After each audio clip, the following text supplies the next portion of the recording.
Hello everyone. Today we will discuss about hyperbilirubinemia and jaundice. Bilirubin, this is the yellow pigment that is formed during the normal breakdown of heme. Normal values of bilirubin are total bilirubin is 0.2 to 0.8 mg per dl. Direct or conjugated bilirubin is 0 to 0.2 mg per dl. Indirect or unconjugated bilirubin is 0.2 to 0.6 mg per dl. This is the normal values. If the level is more than 1 mg per dl, it is known as hyperbilirubinemia. Hyperbilirubinemia. If the values are between 1 to 2 mg per dl, it is known as latent jaundice.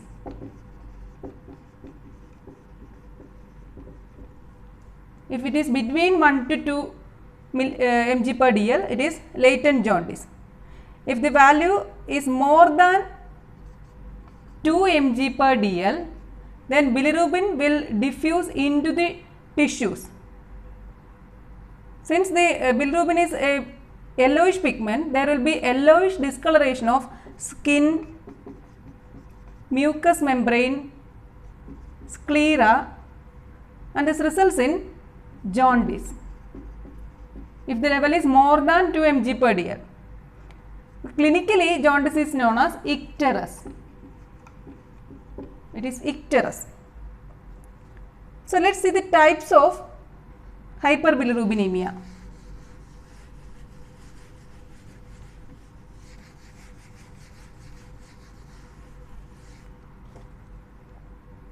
This is mainly classified into two, that is congenital and acquired. Congenital and acquired. Congenital includes Crigler-Najjar syndrome, then Gilbert syndrome,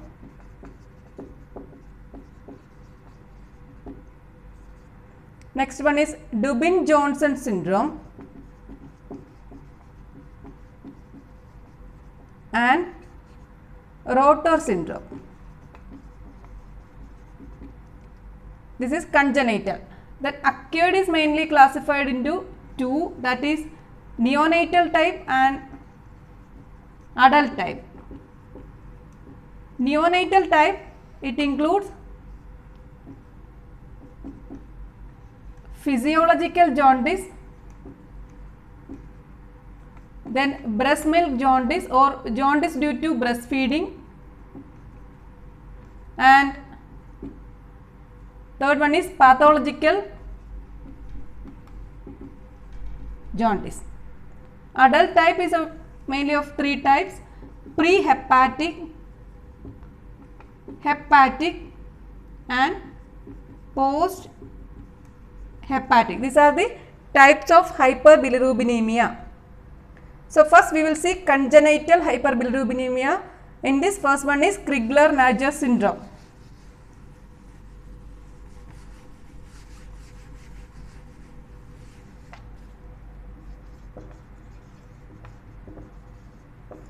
First one is Crigler-Najjar syndrome. It is of two types, type 1 and type 2. Type 1 and type 2.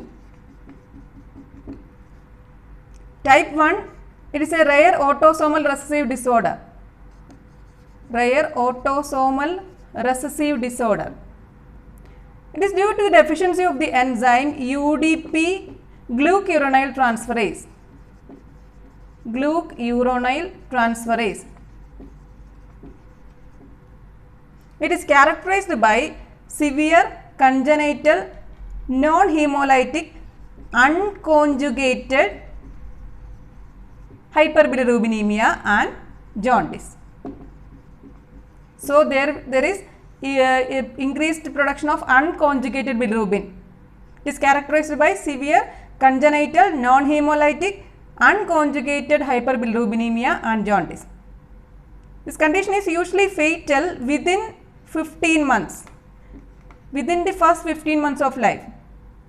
When untreated, serum bilirubin, mainly the unconjugated bilirubin, will exceed 20 mg per dl. It will lead to risk of kernicterus. Treatment is by phototherapy. Phototherapy is useful in this condition. So, here complete absence of UDP glucuronide transferase enzyme. Here unconjugated bilirubin is increased. Then coming to type 2, it is a rare inherited disorder.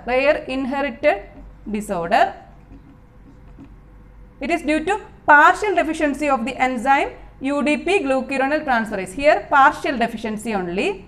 So, since it is a partial deficiency, it is a milder form than this type 1.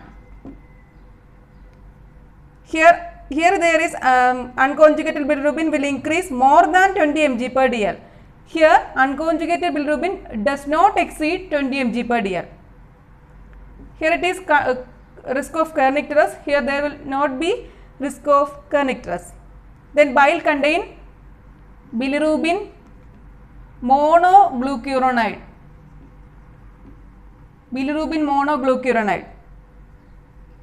Here the treatment is with large dose of phenobarbital. That is type 1 and type 2 Crigler-Najjar syndrome. Mostly the deficiency of the enzyme UDP glucuronide transferase. In type 1 it is complete absence, here it is partial. Then unconjugated bilirubin is increased. This is Crigler-Najjar syndrome. Second congenital hyperbilirubinemia is Gilbert syndrome.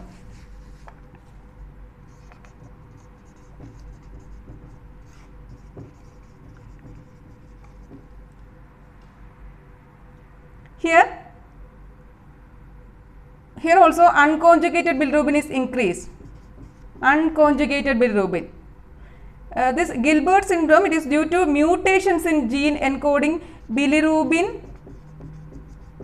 UGT, that is bilirubin UDP glucuronide transferase. Due to mutations in gene encoding bilirubin UDP glucuronide transferase.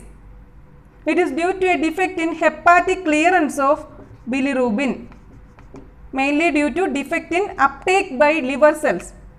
Due to a defect in hepatic clearance of bilirubin, mainly due to defect in uptake by liver cells. It is characterized by low grade chronic unconjugated hyperbilirubinemia and jaundice. So, here unconjugated bilirubin is increased. Bilirubin level is usually less than 3 mg per dl. It is less than 3 mg per dl. That is Gilbert syndrome. Next congenital hyperbilirubinemia is Dubin-Johnson syndrome. Dubin-Johnson syndrome. It is an autosomal recessive disorder. Autosomal recessive. It is characterized by conjugated hyperbilirubinemia and jaundice. So, here conjugated bilirubin is increased and is characterized by conjugated hyperbilirubinemia and jaundice. So, main cause is, it is caused by mutations in the gene encoding MRP2 or MOAT. MRP2 means multi-drug resistance protein 2. MOAT, multi-specific organic anion transporter. So, it is mainly caused by mutations in the gene encoding MRP2 or MOAT.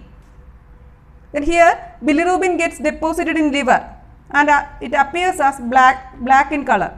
Bilirubin gets deposited in liver and it appears as black. This condition is called black liver jaundice. Black liver jaundice. So, that is Dubin-Johnson syndrome. Fourth one is Rotor syndrome. Rotor syndrome.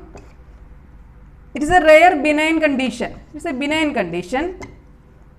It is characterized by chronic conjugated hyperbilirubinemia. Here also conjugated bilirubin is increased.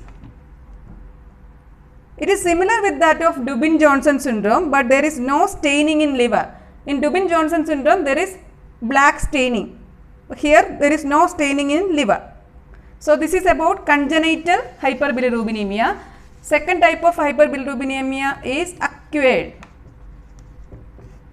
Acquired is of two types, neonatal and adult type. First, we will see neonatal. Neonatal is of three types, physiological, breast milk jaundice and pathological. First, we will see physiological jaundice.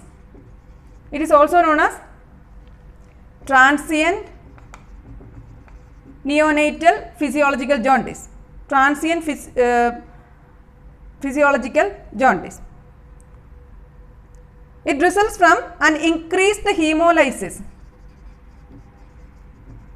Increased hemolysis and also due to an immature hepatic system.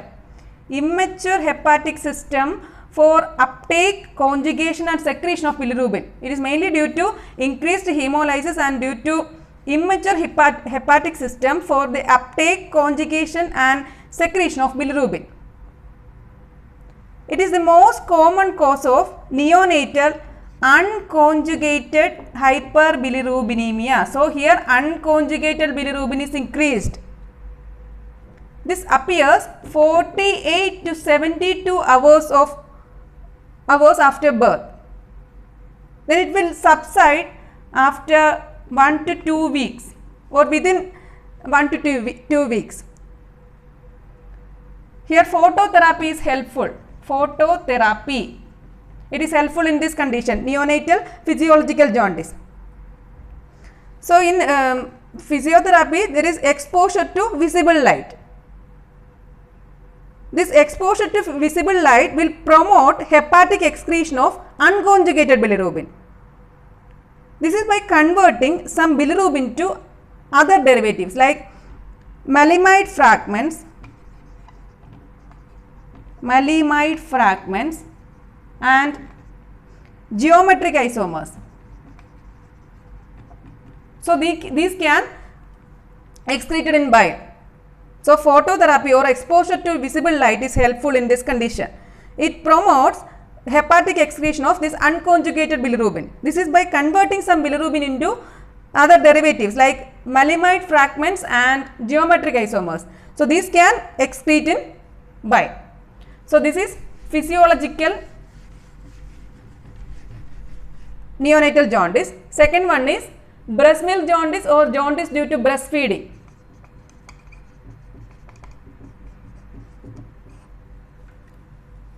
Here precnine 3-alpha 20-beta diol.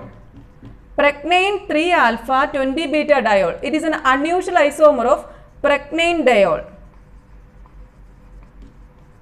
This isomer of precnine diol, it can form due to inherited defect in steroid metabolism. This isomer, it can form due to inherited defect in steroid metabolism.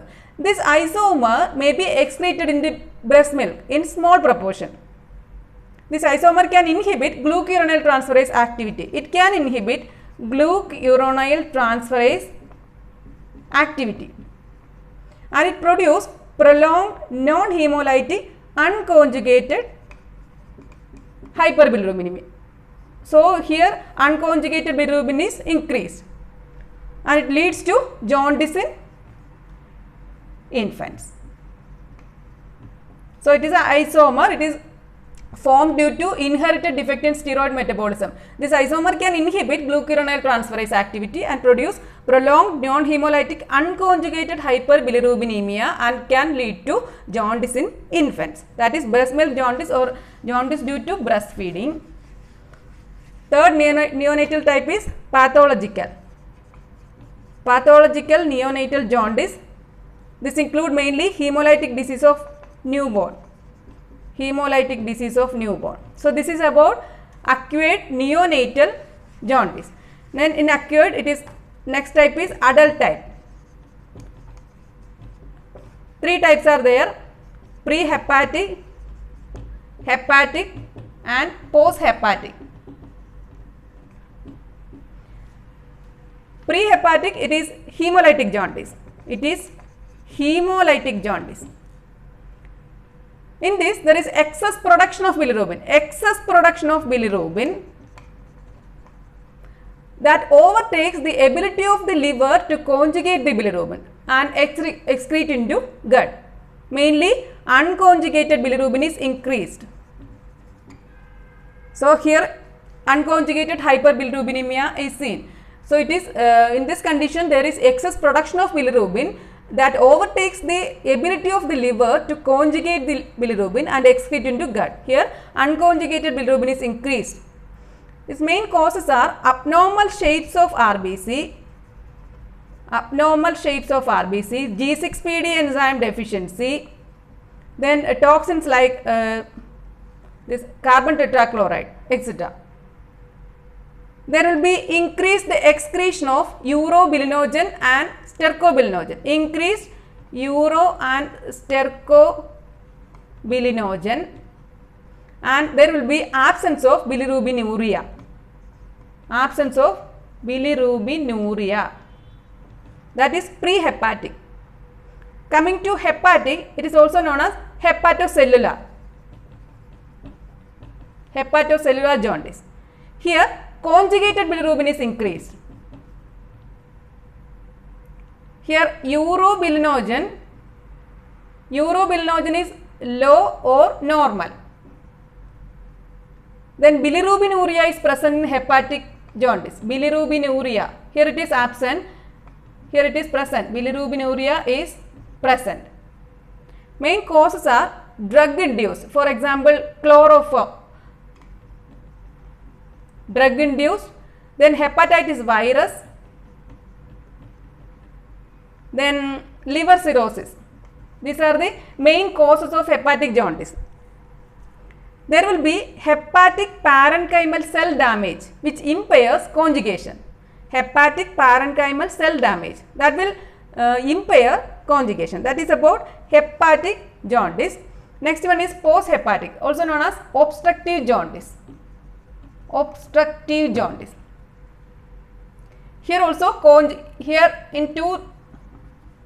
in these two, conjugated bilirubin is increased. Here it is unconjugated bilirubin.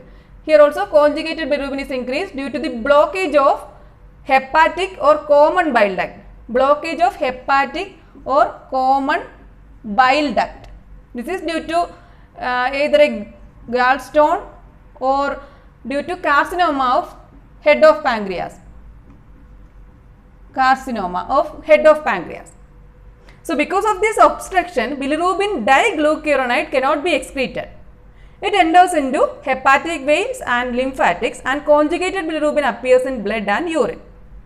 So there will be conjugated bilirubin, increased conjugated bilirubin.